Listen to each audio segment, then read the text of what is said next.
Bueno, muy bien. Buenas noches. Hoy tenemos una reunión un poco diferente a lo habitual. Todos hemos recibido la tarjetita y la idea que al final de la reunión podamos compartir un tiempo con Gabriel, Zoraida, Emiliano y Rebeca, que está todavía en la panza, pero por muy poquito tiempo más. Así que hoy no vamos a hablar de administrar nada. Vamos a aprovechar una fecha especial para hablar de un tema diferente. Un día como el de mañana, 26 de septiembre, pero del año 1569, en una ciudad de Suiza, se terminaba de imprimir la Biblia del oso. No sé si ustedes escucharon aún hablar de esa Biblia, que se llamaba así porque en la tapa tenía ilustración de un oso que estaba tratando de alcanzar un panal de miel. Y esa fue la primera versión de la Biblia en español, traducida desde los manuscritos originales. La hizo un señor que se llamaba Casidoro de Reina. Y bueno, unos años después fue revisada por otro señor que se llamaba Cipriano de Varela. Y bueno, estos dos hombres de Dios, eruditos de los idiomas originales, fueron los que le dieron el puntapié inicial a una versión de la más usada en español y una de las más difundidas y más queridas por muchos de nosotros, que fue revisada después muchas veces. Por eso septiembre se considera o se toma como el mes de la Biblia, ¿no? Y acá hemos aprovechado que hay ofertas en las librerías cristianas para traer algunas Biblias y poder tener facilidad de repente de comprar alguna para regalar o renovar la nuestra si es que está media maltrecha. Pero nos parecía importante que no pasara de largo esta fecha sin recordar algunas cosas que ya hemos comentado en años anteriores, en algunos mensajes, acerca de lo que es este libro que todos tenemos en nuestras manos, que para nosotros es bastante corriente, que ahora podemos conectarnos a internet y bajar una aplicación y ver 10, 15 versiones en cualquier idioma, pero que es tan importante para nosotros. Y ahora vamos a pensar un poquito por qué es tan importante. La Biblia es un libro singular. Jesucristo dijo a las personas que estaban ahí en su tiempo, en Juan 5:33, Juan 5:39, escudriñad las Escrituras, porque a vosotros os parece que en ellas tenéis la vida eterna, y ellas son las que dan testimonio de mí. Jesús estaba hablando con gente conocedora de las Escrituras. En el tiempo en que Jesús hablaba, se refería a los escritos del Antiguo Testamento, ¿no? Los escritos de Moisés, los salmos, las profecías.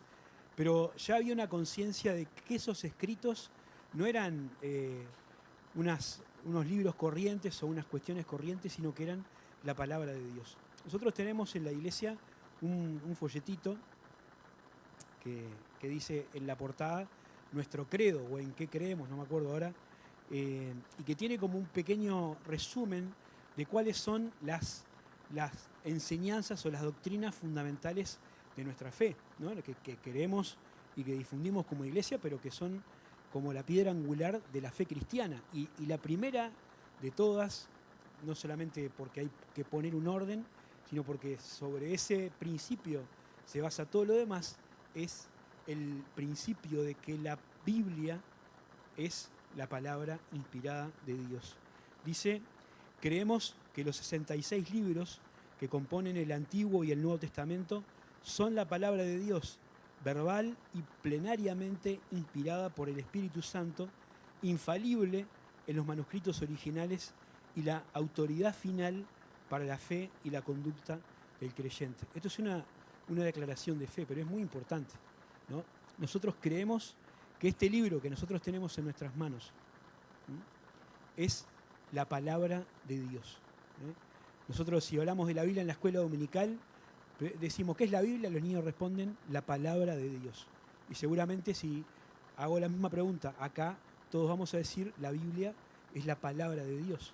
Pero si uno empieza a profundizar en lo que realmente significa esta expresión, uno puede realmente maravillarse y cuanto más uno estudia acerca de este tema, de toda esta doctrina que se conoce como bibliología, se asombra no solamente de lo que tenemos, de la importancia, sino de cómo llegó hasta nosotros a lo largo de los siglos, ¿no?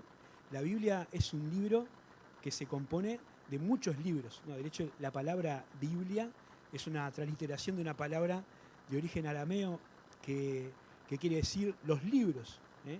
Porque es en realidad una colección de libros. Escuela dominical, Matías hizo una Biblia grandota, que es como una estantería, donde se van colocando los distintos volúmenes, que componen este libro único y especial. Pero por más que son tantos y tan variados y escritos a lo largo de casi 1500 años y por más de 40 autores que escribieron en lugares distintos, en momentos distintos de la historia, que tenían diferentes oficios, que tenían una visión diferente de la sociedad y del mundo. Algunos eran judíos, otros no eran judíos, algunos eran eruditos, otros eran pastores o agricultores, no importa, hay muchos oficios, todos tienen un centro y un hilo conductor que tiene que ver con el desarrollo de la historia de la salvación del ser humano y con la persona de Jesucristo. Y nosotros pensamos en esto que dice acá el credo, ¿no? Dos características o tres características que son importantes. En primer lugar, entender que la Biblia es inspirada por Dios. Dice ahí que es la inspiración verbal y plenaria de la palabra de Dios. Cuando uno empieza a estudiar las Escrituras, se nos dice que Dios se reveló a los seres humanos de distintas formas, ¿no? La revelación de Dios tiene que ver con cosas que Dios da a conocer de sí mismo, que serían imposibles de conocer si no fuera por eso, ¿no? Nosotros no podríamos saber nada de Dios si Dios no se revelara. Y Dios se reveló a los seres humanos de distintas maneras.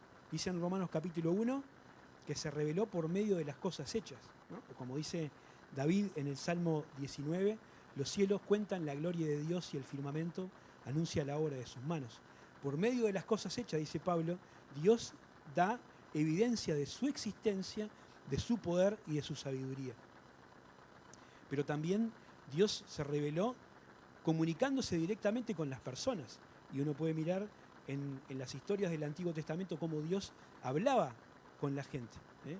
Dios no es un ser humano con un cuerpo como el nuestro, pero se las arreglaba para comunicarse con los seres humanos, a veces por medio de sueños, a veces por revelaciones, a veces por medio de alguna aparición, una teofanía, como se llama técnicamente, y comunicaba su palabra a distintas personas. Habló con Abraham, habló con Moisés desde la nube en el monte Sinaí, habló con otras personas por medio de sueños, como con Daniel o con José. También se reveló por medio de ángeles y a veces se enviaba alguna comunicación a personas concretas por medio de estos seres celestiales que le sirven, como le anunció, por ejemplo, a María y a José acerca del nacimiento de Jesús. El libro de Hebreos dice que la revelación más completa y final de Dios es Cristo, ¿no? Dice que en Hebreos capítulo 1, versículo 1, que Dios habló de muchas maneras a los padres por los profetas, pero en estos postreros días nos ha hablado por el Hijo. Y la Biblia también es la revelación de Dios. Dios se da a conocer a sí mismo por medio de las páginas de este libro. Dios escogió a autores humanos, a personas, para comunicarles su verdad para que nosotros la podamos recibir y entender. Y dice también ahí un aspecto importante que tiene que ver con la inspiración verbal. Eso quiere decir que nosotros creemos que cada palabra de la Escritura, estamos hablando siempre de la Escritura original, ¿no? El idioma en que fue escrita, es inspirada por Dios.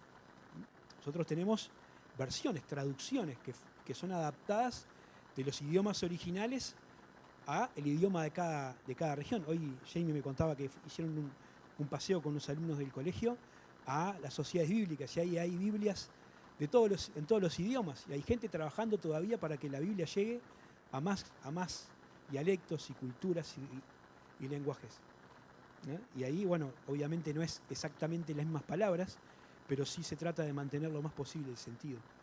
Lo que nosotros creemos es que en los manuscritos originales Dios inspiró al autor humano cada palabra. Y cada palabra de lo que está escrito es relevante. Jesús dijo, ni una jota ni un tilde pasarán antes que todo sea cumplido, ¿no? Y en la escritura hebrea son dos caracteres que son los más pequeños, ¿no? El tilde es igual para nosotros porque es una rayita chiquita arriba de una letra, pero la jota era una letra que era más chiquita que las otras, ¿no? Pero Jesús estaba tratando de resaltar la importancia de la totalidad del texto escrito que es inspirado por Dios.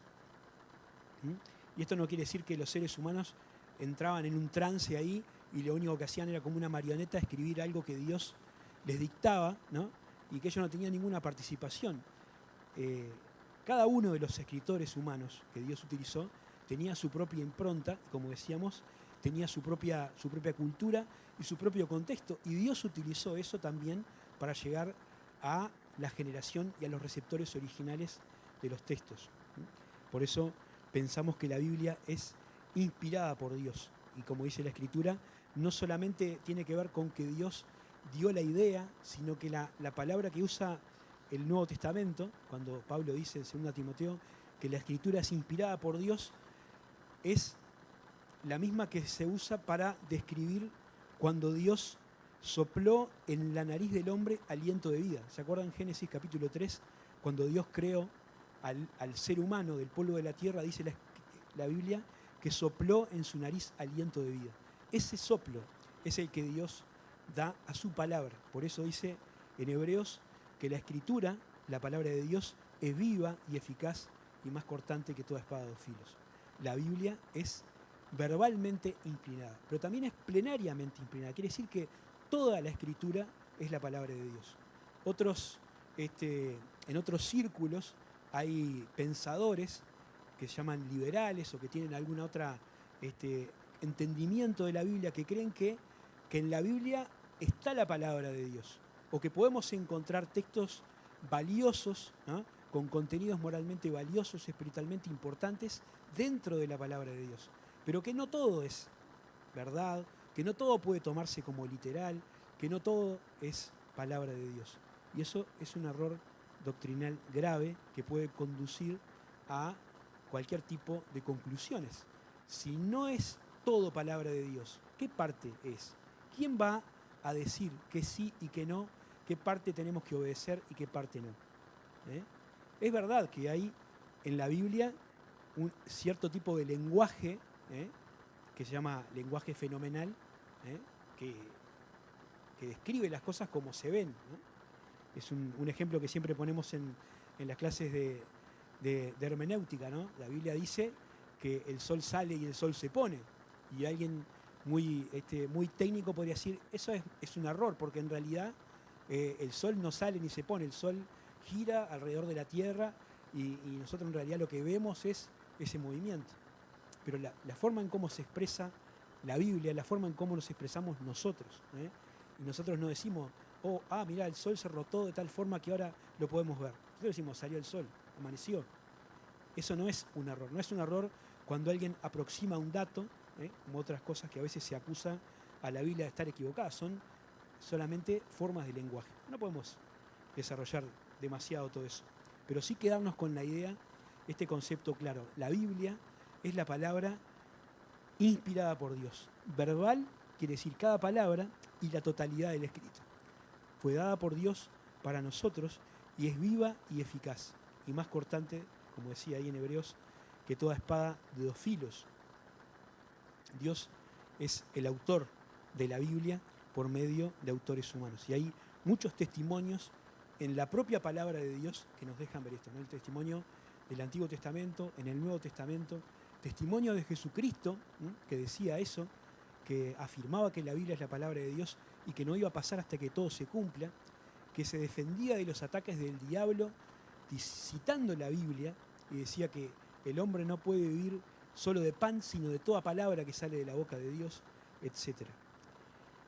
Pero el segundo elemento que quiero compartir con ustedes es que la palabra de Dios no contiene errores, un concepto que se conoce como inerrancia. No es una palabra que usemos habitualmente, pero quiere decir que no contiene errores. Inerrante.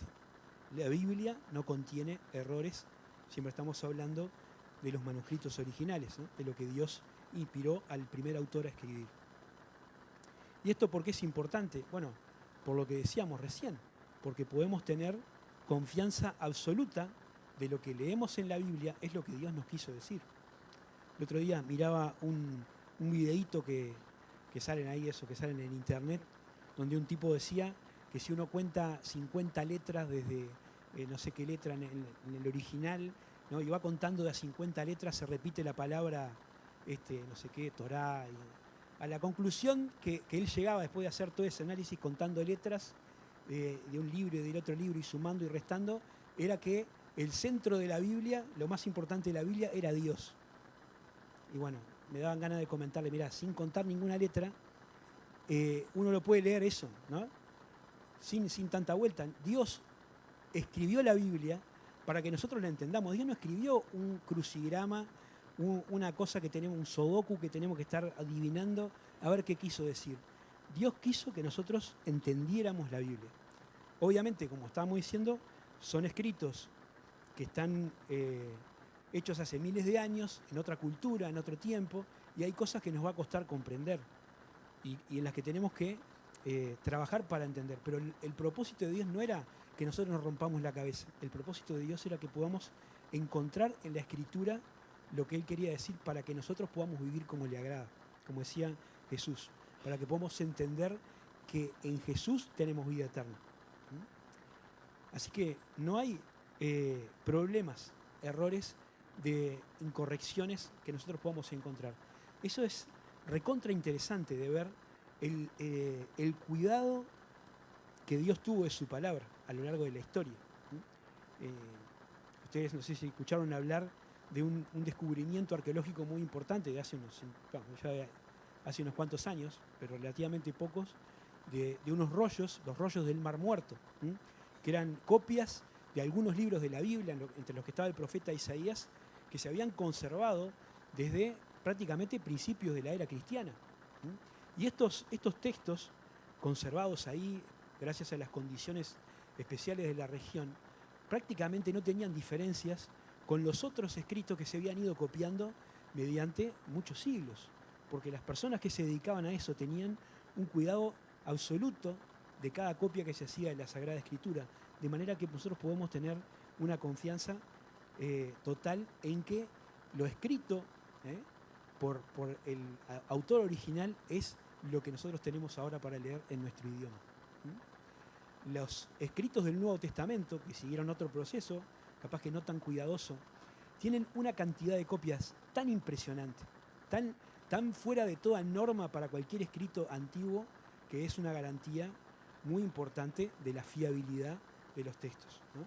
Hay personas que siempre están discutiendo quién es el autor, en qué momento se escribió y un montón de cosas, pero no pueden decir absolutamente nada en base a esta argumentación muy sólida de la fiabilidad de los textos bíblicos. Si uno compara la cantidad de copias que hay de libros que son reconocidos por todos, de autores clásicos griegos, por ejemplo, con los escritos bíblicos, no tienen ni comparación. Un texto de Aristóteles tiene capaz que 5 copias y un texto del Evangelio de Lucas tiene 500, 600. No hay relación, ¿no? No hay duda de que nosotros tenemos la Biblia confiable, ¿no? Y que podemos leer lo que Dios quiso que nosotros leyéramos. A veces hay algunas cuestiones de diferencias entre manuscritos y de traducciones y cosas que dicen, podemos encontrar alguna versión que dice, este texto no está en tal manuscrito, tal otro manuscrito, y eso es cierto, pero ninguno de esos añadidos o esas diferencias afecta ninguna de las doctrinas sobre las cuales descansa nuestra fe. Ninguna se refiere a la deidad de Cristo, ninguna habla de la Trinidad, ninguna habla de la salvación, ninguna habla de esas cosas que realmente son importantes. Puede haber algún dato diferente o no, pero podemos tener confianza de que las doctrinas fundamentales sobre las que se basa nuestra fe están firmemente asentadas sobre una palabra de Dios que es inspirada, verbal y plenariamente, y que no contiene errores, ¿no? Por lo tanto, la Biblia es confiable. ¿Y por qué es importante recordar todo eso? Bueno, por lo que dice en la última parte. de ese párrafo que leíamos al principio. La Biblia es la única norma de fe y conducta de los hijos de Dios. Nosotros en nuestra iglesia, en todas las reuniones tenemos un tiempo en el culto donde abrimos la palabra de Dios. Tenemos nuestro rato para cantar, para orar, para saludarnos, por supuesto. Todas esas cosas que son una bendición en cuanto a la comunión. Hoy para comer algo que también nos encanta, pero tenemos claro que la vida del creyente se tiene que fundar sobre el conocimiento de la palabra de Dios. Por eso hacemos énfasis en predicar la palabra, en enseñar la Biblia y en que tratar de que se entienda. Y bueno, oramos a Dios para que cuando compartimos la Biblia pueda ser de bendición para nosotros cuando la preparamos y la compartimos y para todos los que la están escuchando. No es solamente una liturgia, leer un texto para cumplir con un programa, sino que leemos la Biblia, tratamos de entenderla para saber qué cosa quiere Dios que nosotros hagamos, por más que estemos viviendo miles de años después de que estos textos se dejaron escritos. Y quiero ir cerrando esta meditación en cuanto a la palabra de Dios, pensando en algunas ilustraciones o en algunas metáforas que la Biblia utiliza para describirse a sí misma, ¿no? La Biblia es la palabra de Dios, la Biblia es digna de confianza y la Biblia necesita ser leída, meditada y practicada. No sirve para nada solamente cumplir con las primeras dos partes, si no pasamos a la acción y si no hacemos lo que la Biblia dice. Y el énfasis de la palabra de Dios, cuando habla de sí misma, siempre tiene que ver con eso. Y vamos a leer, hay decenas de textos de figuras que describen a la Biblia de una manera ilustrativa para nosotros. Vamos a mencionar solamente algunas. Por ejemplo, el Salmo 119, 105. Capaz que alguno lo puede ir recordando en su mente. Lámpara es a mis pies tu palabra y lumbrera a mi camino, ¿no? Ese Salmo de David es una joya literaria, es un poema acróstico, ¿no? Es tan largo porque tiene estrofas y cada estrofa empieza con una letra del alfabeto hebreo. Y todas las frases, eso no se puede apreciar en el español, pero todos los versos de cada estrofa comienzan con la misma letra en el original. Es una poesía extraordinaria y está muy enfocada en describir las bendiciones y las bondades de la Biblia, de la palabra de Dios, de lo que David tenía en su tiempo. Y en el Salmo 119, 105 dice: lámpara es a mis pies tu palabra y lumbrera a mi camino, ¿no? Y es una doble ilustración, porque la lámpara es como lo que sería para nosotros una linterna, ¿no? Lo que podemos utilizar para ver a nuestro alrededor en un entorno corto. Si hay apagón o salta la llave, como a veces nos pasa cuando enchufamos muchas cosas, tenemos que estar alumbrándonos con la linterna del celular, gracias a Dios por eso, pero podemos ver a nuestro alrededor apenas unos metros o unos centímetros capaz. Así que nos sirve para las decisiones de corto plazo. Ahora, la lumbrera tiene que ver con las estrellas. La Biblia dice que la lumbrera es el sol, la luna y las estrellas son las lumbreras que Dios puso en el cielo. Y en el contexto en que escribió David, las estrellas eran una forma de orientación. En el tiempo de David, hasta hace relativamente poco tiempo, las personas que navegaban en el mar se orientaban con las constelaciones. Así que la Biblia sirve para orientar nuestra vida en el corto plazo, en las decisiones de la vida cotidiana, pero también sirve para proyectar nuestro futuro de acuerdo con la palabra de Dios. Segundo versículo, Hebreos capítulo 4, versículo 12.